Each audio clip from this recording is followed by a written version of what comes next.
أعوذ بالله من الشيطان اللعين الرجيم بسم الله الرحمن الرحيم الحمد لله رب العالمين والعاقبة للمتقين وصلى الله على سيدنا ومولانا أبي القاسم محمد وآله الطيبين الطاهرين لا سيما بقية الله الأعظم روحي وأرواح العالمين لتراب مقدمه الفدا واللعن الدائمة على أعدائهم أجمعين من یومنا الی قیام یوم الدین۔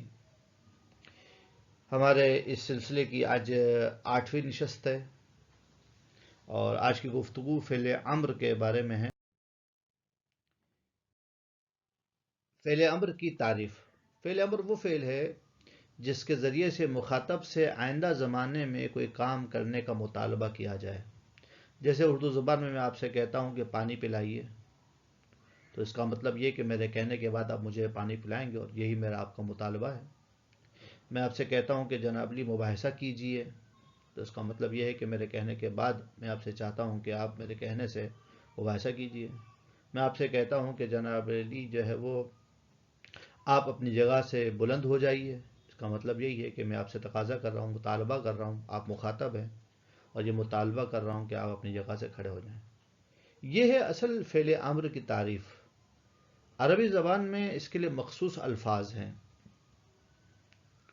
جیسے ہمارے پاس لفظ عنصر ہے، اس کا معنی ہے تو ایک مرد مدد کر۔ بس فعل امر ہمیشہ مخاطب ہی سے مطالبہ کیا جاتا ہے، کسی اور سے مطالبہ نہیں کیا جاتا ہے۔ فعل امر کی اقسام، ایسے فعل، اب یہاں پہ جو ہم بات کر رہے ہیں فعل امر کی اقسام، یہاں پہ فعل امر کا لغوی معنی لے رہے ہیں، یعنی کہ وہ افعال جن کے ذریعے سے ہم مطالبہ کرتے ہیں فعل کا، کہاں سامنے والے سے کسی کام کے کرنے کا مطالبہ کرتے ہیں، ایسے مختلف فعل ہیں، اس کے لیے ہم مدد لیتے ہیں فعل مضارع سے۔ لیکن جب کبھی ہم فعل مخاطب کی بات کرتے ہیں، جب مخاطب سے مطالبہ کرتے ہیں تو اسے ہی ہم فعل امر کہتے ہیں۔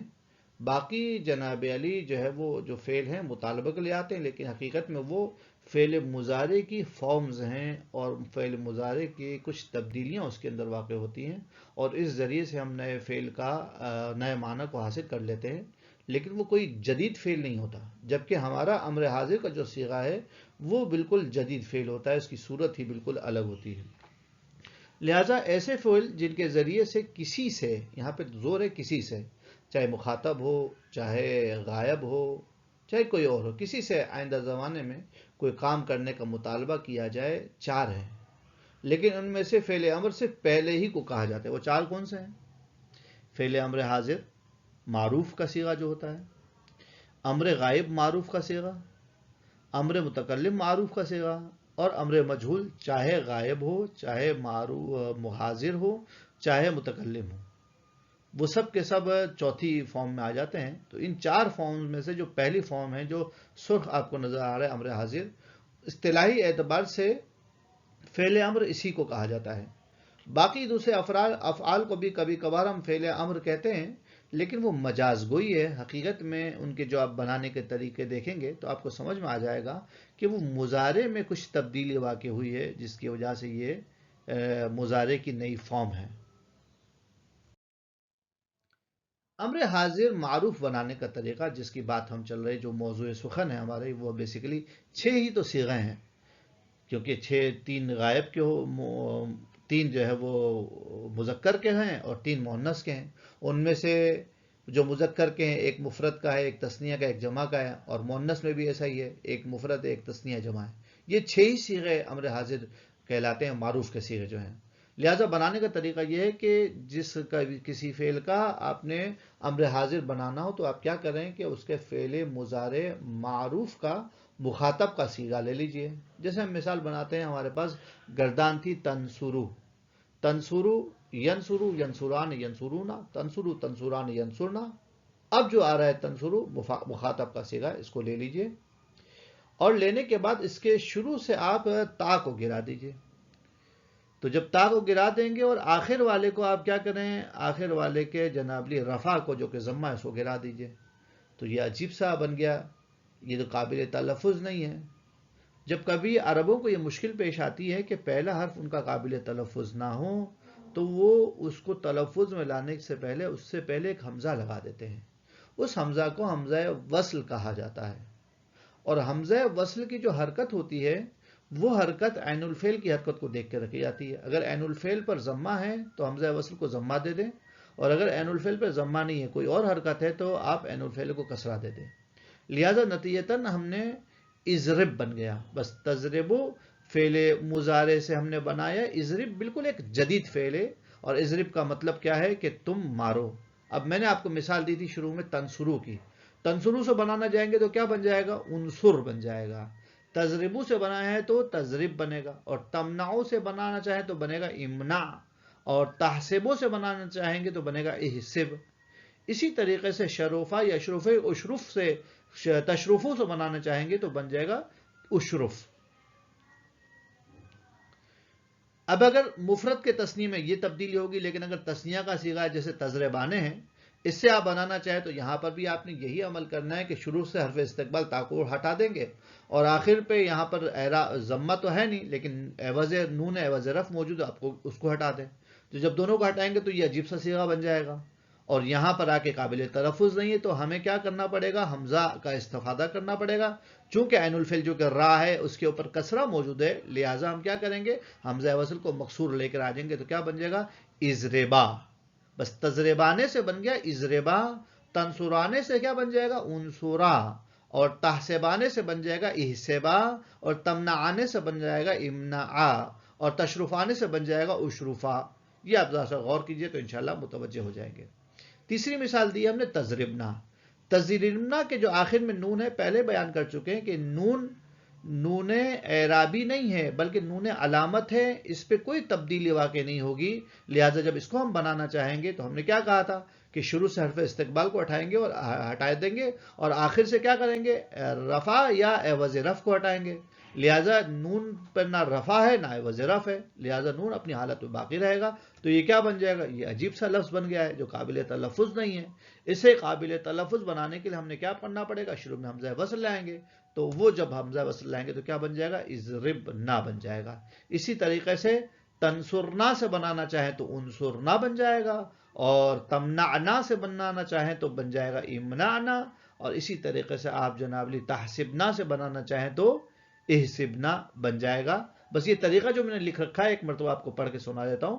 فعل مضارع مخاطب معروف کے شروع سے تا کو گرا دیں گے، آخر سے رفع یعنی ضمہ یا نون اعرابی کو گرا دیں گے. جس صیغے میں ضمہ ہوگا وہاں سے ضمہ گرا دیں گے، اعراب ہوگا وہ. اور جس جگہ میں جناب علی جو ہے نون اعرابی ہوگا وہاں سے نون گرا دیں گے. اور جہاں پہ نہ ضمہ ہو نہ نون اعرابی ہو تو وہاں پہ ہم کچھ بھی نہیں کریں گے. اور پھر اس کے بعد دیکھیں گے کہ تا کے ساتھ والا حرف اگر ساکن ہے تو شروع میں حمزہ وصل لگا دیں گے. وجہ بتا دی میں نے آپ کو.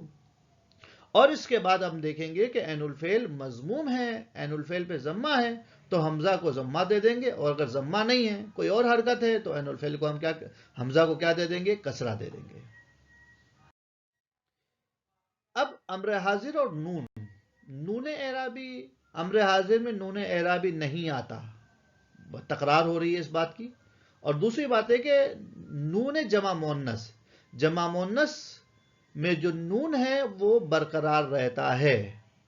جو امر حاضر جمع مونس کے صیغے میں جو نون ہے وہ نون چونکہ نون اعرابی بھی نہیں ہے اور نہ ہی وہاں پر ضمہ موجود ہے، لہٰذا وہ نون اپنی صورت میں اپنے مقام پر باقی رہے گا. اب جو صیغے بنیں گے امر حاضر معروف کے وہ اس طرح سے بنیں گے. تنصرو سے انصر مدد ہو جائے گی، معنی ہو جائے گا تو مدد کر، مفرد مذکر مخاطب کا صیغہ ہے. تنصرانے سے بن جائے گا انصرا، تم مدد کرو، تثنیہ مذکر مخاطب کا صیغہ ہے. تنصرونا سے بن جائے گا انصرو. یہاں پہ یاد رکھیے گا کہ واو کے بعد ایک الف لکھا جائے گا جو دکھایا جائے گا نمائشی الف ہے، جس کے بارے میں پہلے گفتگو کر چکے ہیں. جمع تم مدد کرو، جمع مذکر مخاطب کا صیغہ ہے. اور تنصرینا کے اندر ہے انصری، معنی اس کا بن جائے گا تنصرینا سے انصری بن جائے گا، معنی ہو جائے گا تو مدد کر، مفرد مؤنث مخاطب کا صیغہ ہے. اور تنصرانے سے بن جائے گا انصرا، تم مدد کرو، تثنیہ مؤنث مخاطب کا صیغہ ہے. اور تنصرنا سے بن جائے گا انصرنا، تم مدد کرو، جمع مؤنث مخاطب کا صیغہ ہے۔ آپ ذرا صیغوں پہ غور کریں، جو اردو کے استعمالات ہیں، دو ہی قسم کے استعمالات میں نے لکھ کے دیا آپ کو، تو مدد کر اور تم مدد کرو۔ لیکن آپ کو پہلے سمجھا چکا ہوں کہ پہلے صیغے میں جو تو مدد کرے، مذکر سے بات ہو رہی ہے، ایک مذکر سے، اور چوتھے صیغے میں جو ہم کہہ رہے ہیں تو مدد کر، وہ ایک مؤنث سے بات ہو رہی ہے، اور دوسرے صیغے میں جب ہم کہہ رہے ہیں تم مدد کرو تو یہ دو مذکر کی بات ہے، اور تیسرے صیغے میں جب ہم کہہ رہے ہیں کہ تم مدد کرو یعنی یہ دو سے زیادہ مذکر کی بات ہے۔ اور اگر پانچویں صیغے کی بات کی جائے جہاں ہم کہہ رہے ہیں کہ تم مدد کرو، تو وہاں پہ مخاطب ہماری دو خواتین ہیں کہ تم دو خواتین مدد کرو، اور تنصرنا کے اندر جو ہم نے کہہ رکھا ہے کہ تم مدد کرو، اس کا مطلب ہے کہ تم دو سے زیادہ جو خواتین ہو تم مدد کرو۔ یہ پہلے ہی بھی اس کی وضاحت دی چکی ہے کئی مرتبہ۔ امر حاضر پر نون تاکید کا داخل کرنا۔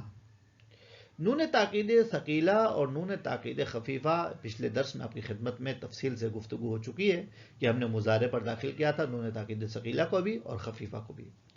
یہی امر حاضر سے اس طرح ملحق ہوتا ہے جس طرح مضارع مخاطب سے ملحق ہوتا تھا، کوئی تبدیلی نہیں ہوگی۔ وہ جو تمام جگہ کہ جہاں پر مضارع مخاطب میں نون تاکید آتا تھا، ثقیلہ جن جن میں آتا تھا ان میں امر کے اندر بھی نون تاکید ثقیلہ آئے گا، اور آپ کو معلوم ہے خفیفہ ہر ایک میں نہیں آتا تھا، تثنیہ میں نہیں آتا تھا، جمع مؤنث میں نہیں آتا تھا، تو یہاں پر بھی امر کے اندر تثنیہ میں نون تاکید خفیفہ نہیں آئے گا، جمع مؤنث میں نہیں آئے گا، باقی صیغوں میں جو بچ جائیں گے ان میں نون تاکید خفیفہ داخل ہو جائے گا۔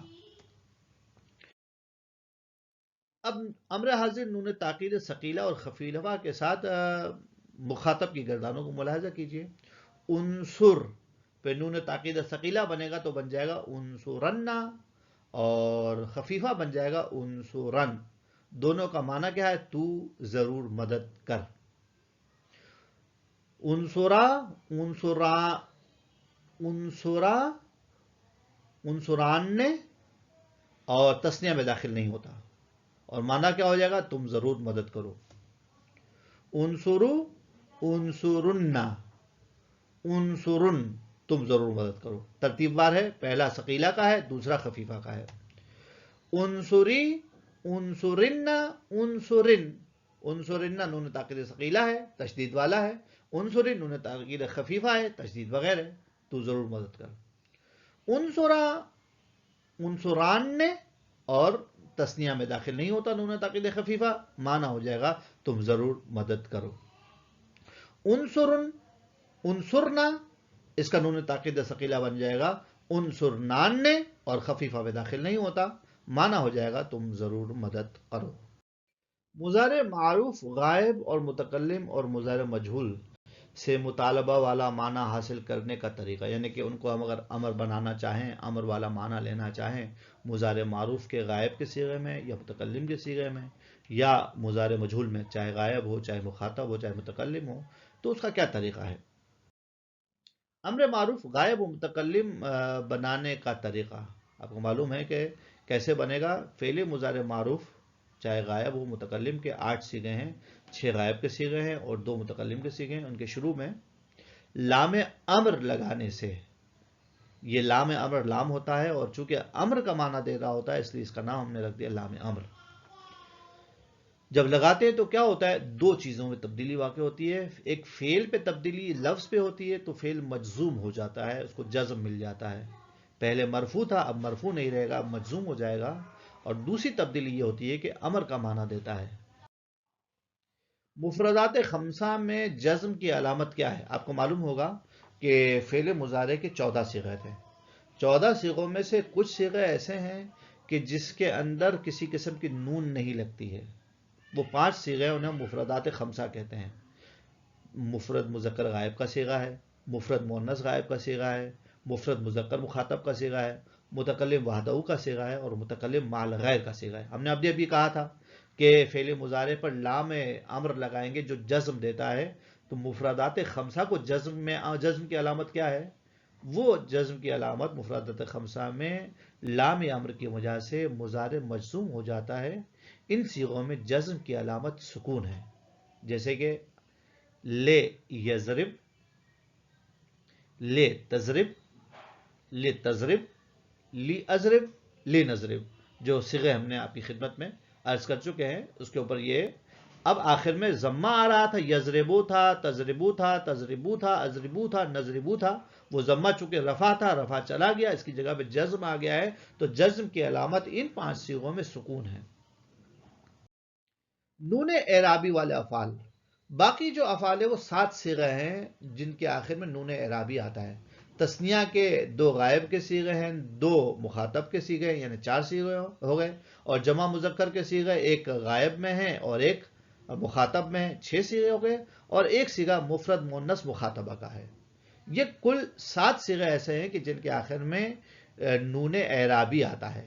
جب ان صیغوں کے شروع میں لام امر آ جائے تو وہ جزم دے گا، اور جزم کی علامت ان صیغوں میں یہ ہوگی کہ ان صیغوں کے اندر سے لام امر کی وجہ سے یہ مضارع مجزوم ہو جائے گا، اور ان صیغوں میں جزم کی علامت نون اعرابی نہ ہونا ہے. یعنی اب یہاں سے نون اعرابی نکل جائے گا. جیسے یضربانے، یضربانے پر جب لام لگائیں گے تو کیا بن جائے گا؟ لی یضربا.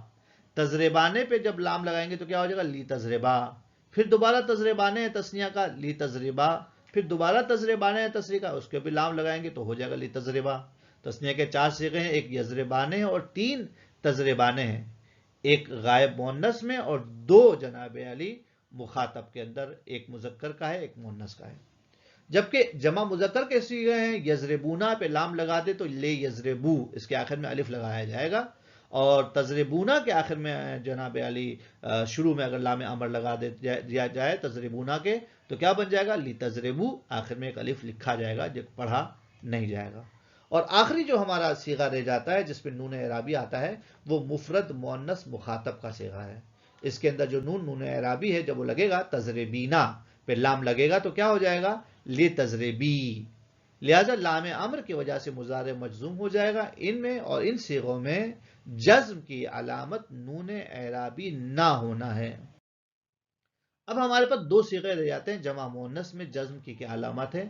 جمع مؤنث کے آخر میں جو نون لگی رہتی ہے یعنی یضربنا اور تضربنا، یہ نون اعرابی نہیں ہے، یہ نون بنائی ہے. لام کی وجہ سے اس صیغے کو کوئی اثر نہیں پڑے گا، یہ جوں کا تو رہے گا، صرف اس کا معنی تبدیل ہو جائے گا. جیسے ہم کہتے ہیں کہ جناب علی اگرچہ کہ لام امر جمع مؤنث پر داخل ہوتا ہے، ہوگا، جیسے کہ لی یضربنا، لیکن اس پر کوئی اثر نہیں ہوتا. پہلے بھی یضربنا تھا، اب جناب لام لگا دیا تو کیا بن گیا؟ لی یضربنا. اور لی تضربنا تھا، اب لام لگا دیا تو بن گیا لی تضربنا. امر معروف سادہ نون تاکید ثقیلہ کے ساتھ اور نون تاکید خفیفہ کے ساتھ غائب میں ان کے صیغے اور ترجمہ ملاحظہ فرمائیے. لینصر امر غائب سادہ ہے، اس کا معنی ہے وہ مدد کرے. لینصرن، لینصرن، لینصرن، وہ ضرور مدد کرے. لینصرا امر سادہ، لینصران، یہ یہاں پہ تثنیہ پہ داخل نہیں ہوتا، نون تاکید خفیفہ، لہذا معنی ہو جائے گا وہ ضرور مدد کریں. لینصرو، لینصرن، لینصرن، دونوں کا معنی ہے وہ ضرور مدد کریں. لتنصر معنی ہو جائے گا نون تاکید ثقیلہ ہو جائے گا تو کہیں گے ہم لتنصرن، اور نون تاکید خفیفہ ہو جائے گا لتنصرن، اور معنی ہو جائے گا وہ ضرور مدد کرے. لتنصرا کا نون تاکید ثقیلہ بن جائے گا لتنصران، اور نون تاکید خفیفہ آپ کو معلوم ہے کہ تثنیہ پر داخل نہیں ہوتا، معنی ہو جائے گا وہ ضرور مدد کرے. لینصرنا نون تاکید ثقیلہ بن جائے گا لینصرنان، اور اس پر جناب علی نون تاکید خفیفہ داخل نہیں ہوتا، اور معنی ہو جائے گا وہ ضرور مدد کریں. اب فرسٹ پرسن یعنی متکلم میں امر معروف سادہ، امر معروف نون تاکید ثقیلہ اور امر معروف نون تاکید خفیفہ کے ساتھ ملاحظہ فرمائیے. تو بن جائے گا لانصر سے بن جائے گا لانصرن، اور خفیفہ میں بن جائے گا لانصرن، میں ضرور مدد کروں. اور لننصر اس سے بن جائے گا لننصرن، اور خفیفہ بن جائے گا لننصرن، ہم ضرور مدد کریں. اب رہ گئی بات ہماری امر مجہول بنانے کا طریقہ. تو فعل مضارع مجہول کے تمام صیغوں پر لام امر لگانے سے یہ صیغہ امر کا معنی دینے لگتا ہے. لام امر لگانے سے مضارع مجزوم ہو جاتا ہے اور امر کا معنی دیتا رکھتا ہے. اور مجزوم کے وہی طریقے ہیں جو ابھی ہم پڑھ کے آئے ہیں. کہاں پر؟ مضارع معروف کے غائب میں جو طریقے تھے وہی طریقے یہاں پر سب صیغوں میں جاری ہوں گے. امر مجہول سادہ اور نون تاکید ثقیلہ اور نون تاکید خفیفہ کے ساتھ غائب کے صیغوں میں ملاحظہ فرمائیے. ترجمہ نہیں کریں گے ہم، جلدی جلدی اب اس کو مکمل کرنے کی کوشش کرتے ہیں. جیسے گردان اس طرح سے ہو جائے گی امر غائب مجہول میں لتنصر لینصر لینصرا لینصرو لتنصر لتنصرا لینصرنا. اور جب ان پہ نون تاکید ثقیلہ آئے گا تو کیا بن جائے گا؟ لتنصرنا لتنصران لتنصرن لتنصرن لتنصران لتنصرنان. اور جب ان پہ نون تاکید خفیفہ آئے گا تو سب پر تو آئے گا نہیں، تثنیہ پر نہیں آئے گا، جمع مؤنث پر نہیں آئے گا. لہٰذا جو تین صیغوں پہ آئے گا یوں پڑھا جائے گا لینصرن لینصرن لتنصرن.